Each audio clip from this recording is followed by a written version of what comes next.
All right, folks, here we go. Continuing with the notes for Chapter 2, and we're going to start off this one with taking a look at an old approach that still works when it comes to successful selling. There's 7 elements here that we're going to talk about throughout the course, so it's good for you to go ahead and figure out a way to remember these 7 elements. One way suggested by the author is by the mnemonic ASCOP, AESKOPP, ASCOP. And here's what ASCOP stands for: attitude, emotional intelligence, skills, knowledge, opportunities, preparation, and persistence. ASCOP. And we'll be looking at this throughout the semester. Right now, though, let's talk about some trends that we've been seeing in terms of what's been happening with solution selling. First, let's define solution selling. Solution selling is when a salesperson diagnoses their prospect's needs, then recommends the right products or services to accommodate them. This is kind of that idea of helping a client to solve a problem that they have. Well, what problem do they have? It's the idea of trying to help them to take a look at various challenges and strategy that they have, their competitors, all that sort of thing. And the idea behind solution selling is that the salesperson develops a deep understanding of a customer's business. So we're talking about here the customer burden of solutions. All of this requires asking customers a lot of questions. The salesperson trying to really get into what's going on in the mind of the business as an entity itself, and mind of the business owner, those sorts of things. And this process of discovery and investigation consumes a great deal of a customer's time, because they have to take the time to sit and talk with the salesperson and explain many of these different things that are happening in and around their business. And sometimes they might not even know the answer in and of themselves. So it takes them some time to try to figure out what to say to a salesperson. In the age of internet disruption, many customers are unaware of some of the more pressing problems, and especially of the opportunities available in digital media. It is becoming more and more systematic when it comes to doing advertising online and the processes and the metrics and all that sort of thing. But there's still a lot of idiosyncrasies, if you will, when you go from platform to platform and service to service. So terminology may mean different things from one site to another, and it can be rather confusing for someone that is not really involved in media buying on a very regular basis. Advertising agencies purchase the majority of national media advertising by using what's called a request for proposal, or an RFP. And this is a rather formalized process. It's almost gotten to the point pretty much where it's automated these days, to where there may not be much opportunity for interaction between people in and of themselves. And in a way, media buyers are pretty happy with that. They're really only wanting to know a few things. They want to know the price of the advertising. They want to know the medium's ability to deliver impressions to a specific target audience. They want to know what the social media support of a schedule is going to be like. They're going to want to know the appropriateness of the content. We very much live in a culture right now where that is something that is on the minds of a lot of businesses, as to what they put their name and their image and their likeness against, whether something's too controversial or it might be offensive to their particular target audience or what have you. Also, the responsive service that they will get from the media company. So they want to know all of those things, and it's kind of a checklist for them. They know what it is they're looking for. They know what sort of value they want out of their investment, and they're basically going to be looking at the numbers. Now, this is when you're dealing with advertising agencies and media buyers. We're not necessarily talking here about your mom and pop business owner. When it comes to those, really what they're looking for might not necessarily be the metrics, the numbers, the ratings and shares and things like that. Really, they're interested in solutions to their marketing problems. And we've been talking about we've been throwing that term around, and we haven't really talked a ton about what those problems may be. Some popular problems may be brand awareness, just getting the word out about their business or their organization or about the products or services that they offer. Perhaps they're trying to get people to walk into the door or go into their website or make a phone call, whatever the case may be. So they're trying to get more response to them as a result of the advertising. They may want to generate more sales. They may even want to put out there that they're in need of help. So, they're hiring. They want to get the information out that they're looking for qualified people. There's several different things that a business may have in terms of problems that they need to solve. So in that aspect, local businesses have those things in mind when they're looking at advertising. And they're going to be willing to take the time to share information about their business with salespeople, because they don't want to buy advertising just for the sake of buying advertising. They want it to be meaningful. They want it to be significant and help them towards a goal that they have. So we've been talking about the customer burden in that first aspect of some of the ways that solution selling has become less effective. Here's another one: the rise of the consensus-based sale. A major shift in media placement strategy, maybe like moving significant ad dollars out of broadcast television or radio and placing it in digital media, is a decision that a chief marketing officer or a CMO is often not willing to make alone or without input from multiple sources, including the company's CEO. So many times, a salesperson may be trying to find the decision maker, the one that would be able to say yes or no when it comes to buying advertising. And in a lot of cases nowadays, there's not necessarily just one person that you need to talk to. You have to consult with a cohort. So as a result, salespeople must call on and persuade multiple levels of client and agency personnel, which of course that can mean an investment of a great deal of time and effort. You're no longer trying to convince one decision maker. You're trying to convince several people who all have different opinions and different thoughts and may have different questions and concerns. So it becomes that much more of a challenge for the salesperson. Thirdly, increased risk aversion. Most customers are much more concerned about whether they'll ever see a return on their investment. ROI, return on investment.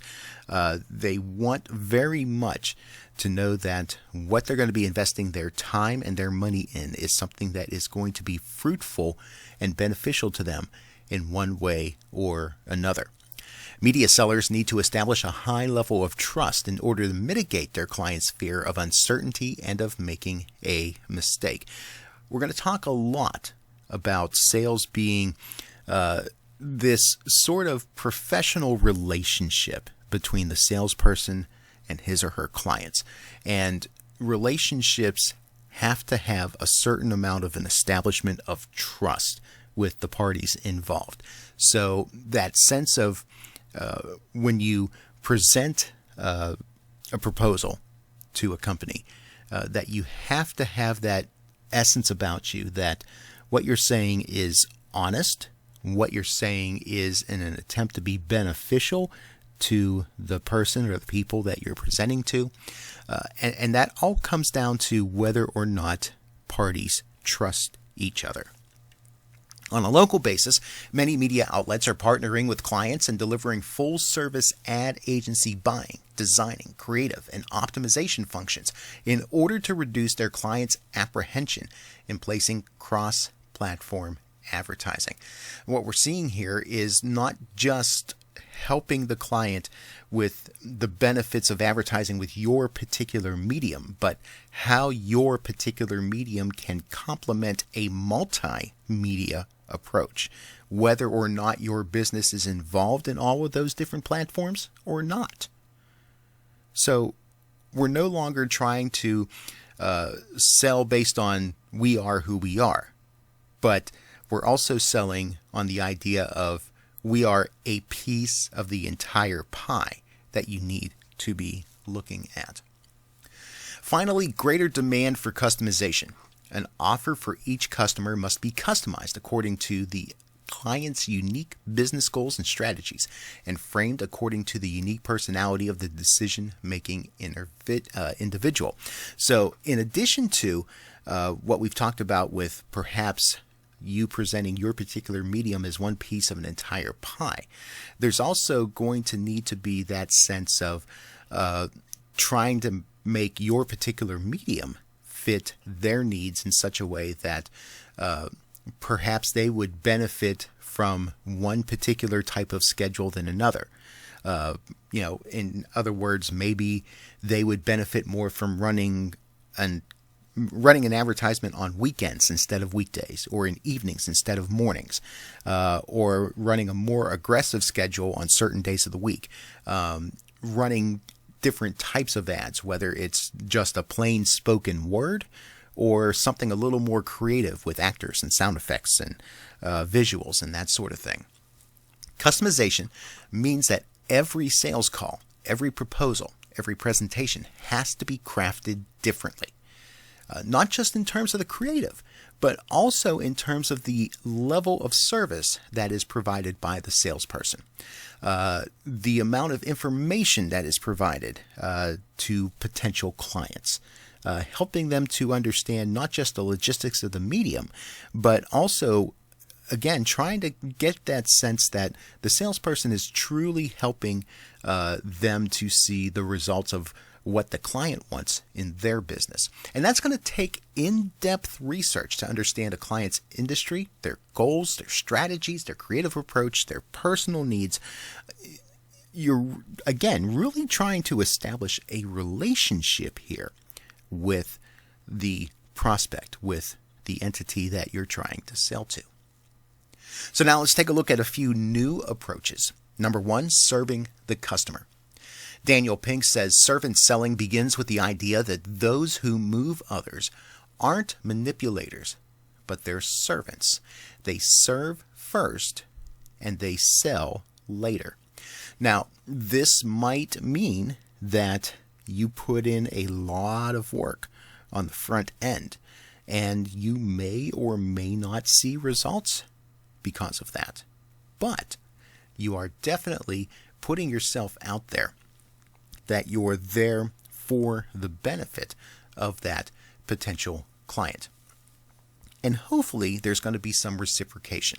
A serving the customer partnership approach means that both the buyer and the seller are interested in enhancing the growth and profitability of each. They're on the same side. They have the same mission, the same goals, the same strategies for growth. Let's take a look at a few definitions here. We've thrown out some terms so far in this chapter. Let's make sure we kind of understand each other. Prospects are people who have not bought a product for a variety of reasons, and they require what the author calls missionary selling. If you think of missionary in terms of religious culture, missionaries would be sent out to various world areas to proclaim the good news of the gospel to the people in those particular world areas. And they're not just going and knocking on doors and saying, hey, want to subscribe to our religion?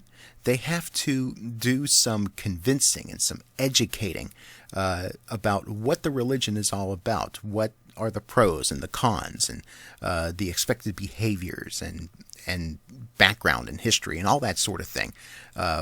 All the sort of information that someone that may have never heard about that religion is going to want to know before they say, yes, sign me up. So we're going to take that idea, that concept, and put it in a more secular approach here when we're talking about selling. So the salesperson is a missionary. They're educating their potential clients about the media, the concept of advertising, how advertising works, how it can be effective, all those sorts of things. Customers are people who have either decided to buy a product or who have already bought a product and are going to buy it again. You've made the sale. Partners are customers who have collaborated with a media company to conduct business based on mutual trust. So you have an ongoing relationship with a customer at this point. Investments are advertising dollars placed in the media, cash money, or perhaps merchandise trade in certain instances. Tangible products are goods that can be seen and touched. So, talking about the things that you can hold and feel and all of that. Those are the tangible products. The intangibles are the services that cannot be seen, touched, or tested in advance. So these are kind of more concept types of products and services like insurance and financial services. Advertising is an intangible product. I mean, eventually you can quote unquote see and hear the results once an ad is produced. But even then, there's a certain amount of ambiguity in terms of, reaching the audience and the effectiveness of the audience, at least for a certain amount of time after the advertising has been put out there. Packaging is one common tool used to make the intangible elements of products more tangible in a consumer's mind. So, packaging can very much, think of it as it's the presentation. It's the way that we colorize, the way that we get our message out there. So advertising very much is a packaging sort of thing. Now, the second new approach that we're going to talk about, focus on customer success. Internet advertising created a virtually infinite amount of advertising inventory. You think about this in terms of traditional media like radio and television. Advertising inventory had a certain amount of scarcity. There's only so many minutes in an hour, and there's only so much time of advertising that viewers and listeners are going to be willing to put up with. So once the ad inventory is gone, even if people would be willing to listen to an entire hour of advertising, there's the fact that we have programs that are on, TV programs, radio, music, that sort of thing, and that takes up part of that hour as well. So there is a finite amount of time that can be sold. As opposed to now on the internet, there's really no limit. This means that now, instead of an old-fashioned media sales department and their focus on being internal to maximize revenue, a contemporary media sales department's focus has to be external. It has to focus on customers' success because there's not that built-in scarcity, and several different companies, several different clients looking for a limited amount of inventory. There's not that built-in urgency, if you will, just because, the inventory is going fast, if you will. Prospects want customized solutions, but only after they understand more about the complexities and possibilities of advertising in the digital age. So in this aspect, selling becomes education. They need to understand what it is that they're getting into. The old presenting step of selling has been replaced by an educating step. Presenting was based on an assumption that prospects were familiar with the medium being presented and were able to evaluate one-size-fits-all solutions. It's rather easy to explain the concept of television and radio because, it's something that's been around for a while. You understand the number of channels that are out there, the types of programs that are out there. how they may be able to attract certain audiences, that sort of thing. While you still have that to a certain extent with new media, the challenge now becomes the fact that there are so many options out there for consumers to go and view or watch or listen to various types of content online. It's not just limited to the number of dial positions that you have available on your radio or your TV or your cable box. There's this overwhelming aspect of, well, how is this all going to work from a logistical standpoint, and how am I not going to get lost in it? So an educating step makes no such assumption that the client understands all that's going on. It focuses on teaching prospects about the complexities and the opportunities of digital or cross-platform advertising. Now, the fourth new approach, dealing with the almighty algorithm, artificial intelligence. They're, in essence, the competition. There's three choices today for buying advertising. First, you buy programmatically, indirectly via a network of third-party providers. Or you buy programmatically direct from publishers, or buy by means of an online automated self-serve auction, things like Google and Facebook. Or you buy through a salesperson. So you've got a few different means of which to pull the trigger and spend your money if you're a business or an organization looking to advertise. Media salespeople must ask themselves, what is it that I as a human can offer that artificial intelligence can't offer? As much as we've kind of become this more introverted society and trying to do things on our own and hiding behind computers and things like that, there is a bit of security there, especially for those that kind of understand that space and are able to navigate through it. But if we really, really think about it, human beings prefer to connect emotionally with other human beings. We still have this sense of desiring relationship in one way or another, and desiring community. So the human element still is a very powerful asset. Humans are able to make analogies, they're able to recognize similarities in different contexts, and that gives them better judgment and allows them to be flexible. If you're dealing with the algorithm, if you're dealing with just the automated services, they're judging things solely based on set criteria. And if something is outside of that criteria, then it doesn't perform the function. It simply doesn't work. Humans are able to weigh options with, I'm not going to say better critical thinking, but different critical thinking. That is more than just measuring up against the numbers. Sometimes the numbers don't tell the whole story. And with that, we're going to take a break and we will continue on. Part C of Chapter 2 is your next video.